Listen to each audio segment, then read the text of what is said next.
Imagine stepping into a world where the bizarre becomes reality. In December of 1932, Hitler had no hope of gaining this type of power. From grand architectural fantasies to quests for mystical artifacts, Nazi Germany was not just a political regime, but a theater of the absurd. In this exploration, we delve into 15 of the most peculiar, lesser-known facets of this era. Prepare to uncover a side of history rarely discussed, where the lines between reality and the surreal blur, painting a picture both fascinating and unsettling. Number 1. Odd architectural ambitions. In the realm of the Third Reich, architecture was not just about buildings. It was a medium to project power, ideology, and Hitler's personal fantasies. The Nazi architectural ambitions were grandiose and bizarre, driven by a desire to create structures that would last 1,000 years, embodying the regime's might. Spearheaded by Hitler, an ardent admirer of classical architecture, and his chief architect Albert Speer, these plans aimed to transform Berlin into Germania, a world capital surpassing the grandeur of ancient Rome and Athens. The envisioned projects were staggering in scale and ambition.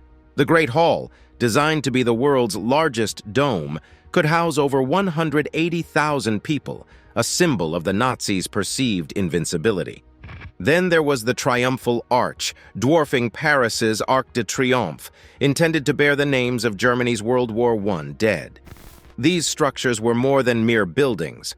They were physical manifestations of the Nazis' delusional worldview and Hitler's obsession with his legacy. Most of these architectural dreams never materialized, thwarted by World War II and the regime's collapse. What remains are the blueprints and models, testaments to a megalomaniac's unrealistic aspirations. These unrealized structures, if built, would have been architectural marvels, yet they symbolize a dark era where megalomania overshadowed humanity and practicality. Number 2. The quest for occult relics. Among the many obsessions of the Nazi regime, one of the most intriguing was their relentless pursuit of occult relics. Propelled by a bizarre belief that these artifacts held mystical powers which could help them conquer the world, the Nazis embarked on a global scavenger hunt, blending historical fact with fantastical fiction. Central to this quest was Heinrich Himmler, the SS leader, who fancied himself a medieval king reincarnate and was deeply immersed in the arcane. Himmler established the Ahnenerbe, an institute dedicated to researching the ancestral heritage of the Aryan race. But in reality, it was a front for occult pursuits. The most famous of these quests was the hunt for the Holy Lance, believed to have pierced the side of Christ. Legends claimed that whoever possessed the lance would conquer the world, a notion that deeply fascinated Hitler and Himmler. Their search extended to other legendary objects: the Holy Grail, the Ark of the Covenant, and the fabled city of Shambhala. Expeditions were sent to far-flung locations, from the depths of the Tibetan plateaus to the sunny coasts of southern France, following clues entwined in myth and history. The Nazis' fixation with these relics was part of their broader interest in the esoteric and the mystical, blending their perverted racial theories with ancient legends and pagan rites. While most of these quests yielded little more than fanciful stories, they underscore a bizarre chapter in Nazi history where mysticism and state policy entwined, revealing a regime as much rooted in the supernatural as in the realpolitik of its time. Number 3. Propaganda paradoxes. Nazi Germany's propaganda machine, led by Joseph Goebbels, was a paradox in itself, masterfully manipulating truths to create a world of alternate reality. This apparatus churned out a constant stream of messages that were simultaneously sophisticated and crude, evoking national pride while sowing seeds of hate. The paradox lies in the coexistence of high-quality artistic film and music production with simplistic, often grotesque caricatures and slogans. One notable contradiction was their portrayal of the ideal Aryan citizen, a figure idolized in posters and films, while the same regime promoted the dehumanization of entire races and communities. The use of media was another paradox. The Nazis harnessed the power of emerging technologies like film and radio to reach a broad audience, yet they vehemently controlled and censored these mediums, fearing the spread of alternative ideas. They produced films like Triumph of the Will, a cinematic masterpiece in terms of production, yet filled with insidious ideological content. This duality of Nazi propaganda, a blend of high art and base messaging, reveals the complex mechanisms they used to control and manipulate the masses, embedding contradictory narratives into the German psyche. Number 4. The Führer's bizarre art obsession. Adolf Hitler's relationship with art was peculiar and paradoxical, reflecting his unfulfilled personal aspirations and the twisted ideology of his regime. Before rising to power, Hitler, a failed artist himself, harbored a deep passion for art, particularly favoring classical and romantic styles. As Führer, he sought to cleanse German art of what he deemed degenerate, a term he applied to modernist, abstract, and non-Aryan works. This led to the infamous Degenerate Art exhibition in 1937, showcasing modern art in a deliberately mocking manner, contrasting it with the classical art he admired. Hitler's art obsession extended to plundering. He orchestrated the looting of countless artworks across Europe, aiming to fill the Führer Museum in Linz, his envisioned cultural center. This museum was to be a testament to his taste and the Aryan culture. Ironically, the man who condemned modern art was also influenced by it. Some Nazi architecture and propaganda bore a striking resemblance to the avant-garde styles they publicly denounced. This bizarre obsession with art reveals a dictator's attempt to rewrite cultural history to fit his narrative, using art as a tool for both glorification and repression, and showcasing the profound contradictions within the Nazi ideology and its leader. Number 5. Eerie experiments in science and medicine. The realm of science and medicine in Nazi Germany was marked by a descent into some of the most macabre and ethically abhorrent experiments in history. Under the guise of medical and military advancement, Nazi scientists, with the backing of the regime, conducted a series of chilling experiments on prisoners, many of whom were Jews, Roma, and other groups considered undesirable. These experiments ranged from the grotesque to the surreal, violating every conceivable norm of medical ethics and human decency.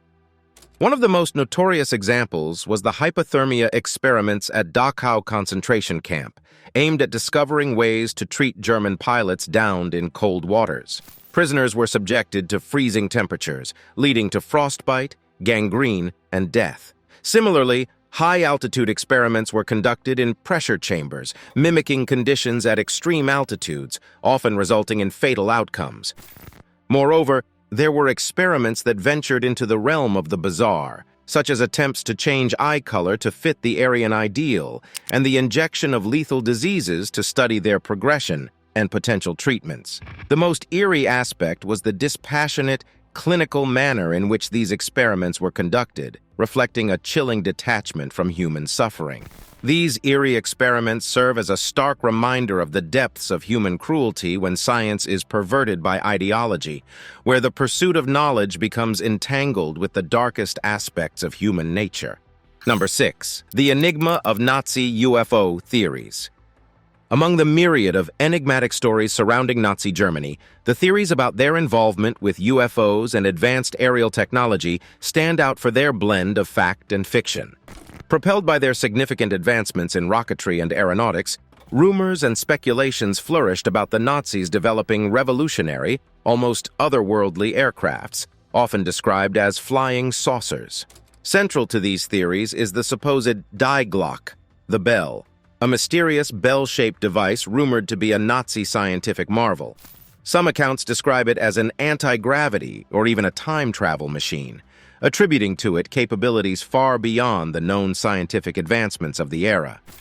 While mainstream historians largely dismiss these claims as exaggerations or post-war fabrications, they continue to intrigue and inspire conspiracy theorists and sci-fi enthusiasts.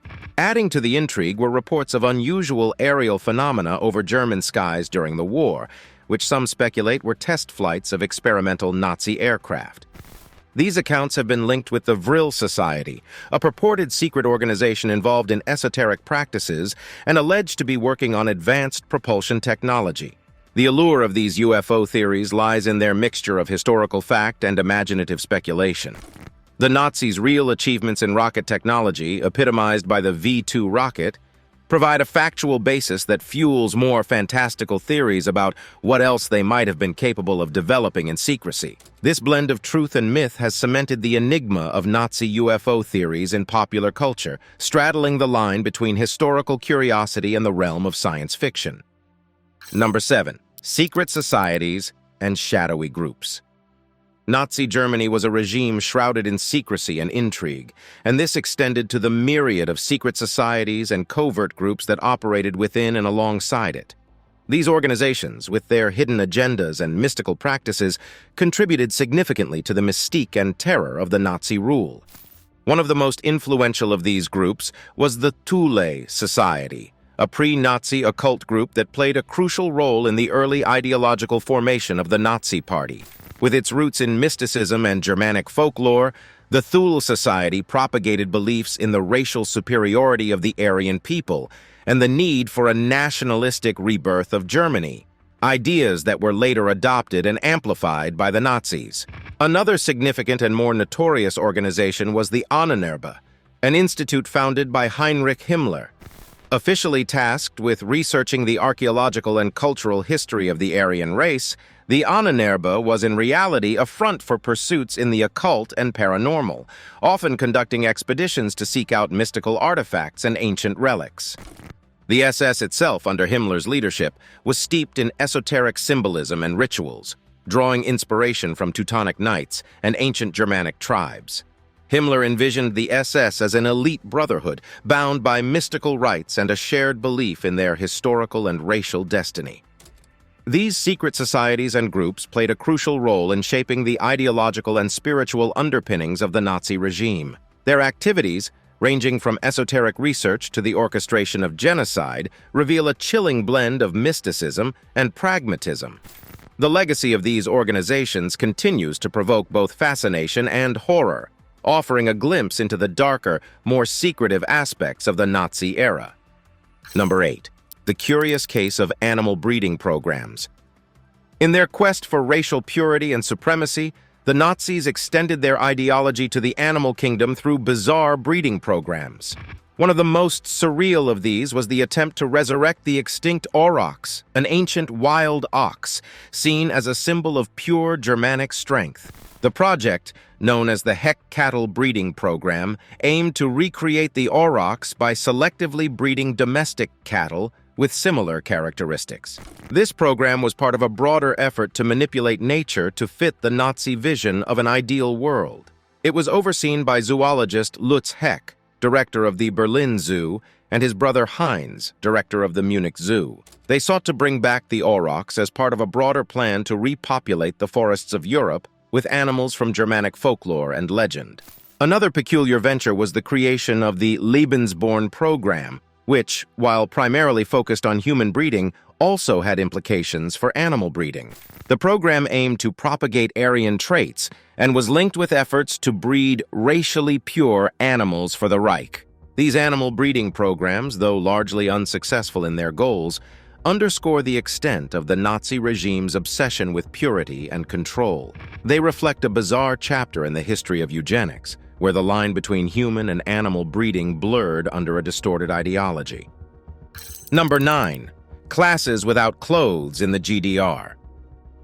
In the German Democratic Republic, GDR, a post-World War II East Germany, an unusual and somewhat controversial practice emerged in the educational system: classes conducted without clothes. This practice was particularly prevalent in swimming lessons in preschools and elementary schools, where students were required to be completely unclothed except for swim caps. Far from being a mere eccentricity, this policy was rooted in a mix of health, pedagogical, and social ideologies. The rationale behind such nudist education was multifaceted. Health-wise, it was believed that exposure to air and water without the barrier of clothing would strengthen children's immune systems and reduce the susceptibility to illnesses. From a pedagogical perspective, it was thought that such practices would promote a naturalistic approach to the human body, encouraging body positivity and diminishing shame or embarrassment related to nudity. Moreover, the GDR educational system viewed these practices as a means to foster equality and diminish social differences. Without clothes, the visual indicators of economic disparity among students were erased, theoretically promoting a more egalitarian classroom environment. There were also elements of body culture, Freikörperkultur, a movement emphasizing a return to nature and the acceptance of the naked human body, which was quite popular in Germany. This approach extended beyond swimming classes. Some schools also conducted physical education lessons in the nude, occasionally even in winter with open windows, as a method of hardening the youth against the elements. The GDR's unique approach to education and its use of nudity in schools were not only reflective of the prevailing health and educational theories of the time, but also of a broader social experiment in shaping a new societal ethos in post-war East Germany. Number 10. The mystery of Hitler's personal habits. Adolf Hitler, the infamous dictator of Nazi Germany, presented a public image of unyielding power and stern leadership. However, his private life was marked by an array of peculiar habits and routines, painting a picture of a man full of contradictions and idiosyncrasies. Hitler was a strict vegetarian, abstaining from meat for most of his life.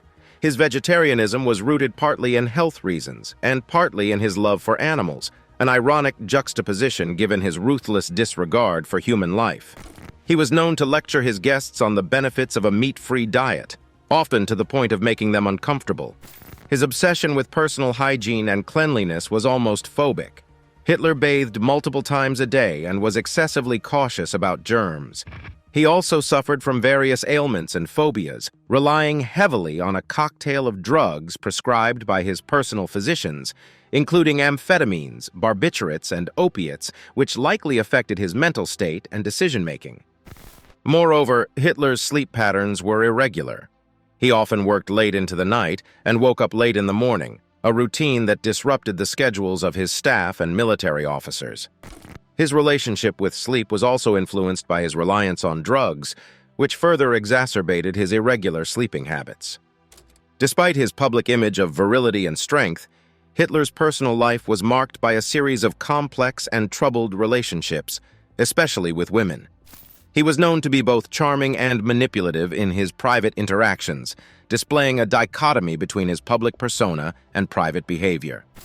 These personal habits and peculiarities of Hitler add a complex layer to our understanding of one of history's most notorious figures. They reveal a man who was not only a tyrannical dictator, but also someone with deep personal quirks and contradictions, a figure both compelling and repugnant in his complexity. Number 11. Child spies in the GDR. In the shadowy world of the German Democratic Republic, GDR, a disturbing practice was woven into the fabric of society: the use of child spies.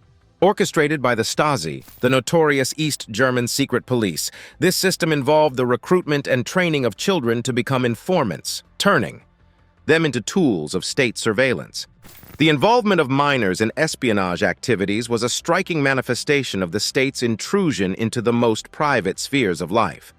The Stasi, known for its vast network of informants and pervasive surveillance tactics, targeted children for their innocence and unassuming nature. These young spies were tasked with monitoring and reporting on their peers, teachers, and in some cases, even their own families. The children were often unaware of the full implications of their actions, being manipulated into believing they were contributing to the greater good of the state. Schools and youth organizations became breeding grounds for these child informants. The Stasi would coerce children into signing cooperation agreements, exploiting their vulnerability and naivety. These children were then trained to be observant, to listen attentively, and to report anything that seemed out of the ordinary or anti-state. Their reports could include anything from a teacher's offhand remark to a family member's casual criticism of the government. The psychological impact on these child spies was profound. They were burdened with a secret life, leading to a sense of isolation and fear of being discovered. The trust within families and among friends was often eroded, as no one could be sure who might be reporting to the authorities. The use of child spies by the Stasi is a chilling chapter in the history of the GDR, highlighting the extreme measures taken by authoritarian regimes to maintain control. It serves as a stark reminder of how a state's obsession with surveillance and control can pervade and distort the innocence of childhood, turning the young into unwilling instruments of oppression. Number 12. Supernatural soldiers and mythical warfare. The Nazi regime's fascination with the occult and supernatural extended into the realm of their military ambitions, giving rise to the concept of supernatural soldiers and mythical warfare. This peculiar aspect of Nazi ideology was largely fueled by Heinrich Himmler, the Reichsfuhrer SS, who was deeply interested in ancient Germanic myths and the occult. Himmler, along with other high-ranking Nazi officials, believed that these mystical elements could be harnessed to create an invincible army. One of the most bizarre manifestations of this belief was the SS's engagement with occult practices. Himmler envisioned the SS not just as a military organization, but as an elite order imbued with ancient Germanic warrior traditions. He incorporated rituals, symbols, and runes from old Germanic lore into the SS, believing that these would imbue his soldiers with mythical strength and courage.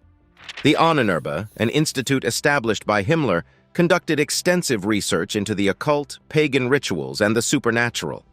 They organized expeditions to various parts of the world, seeking artifacts and sites associated with ancient Aryan myths and legends. Himmler's obsession even led to attempts to contact and communicate with the dead, and the pursuit of the Holy Grail and other legendary relics believed to possess mystical powers.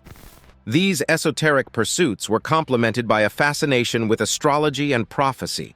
Nazi astrologers and seers were consulted to determine auspicious dates for military actions and to predict the outcomes of battles.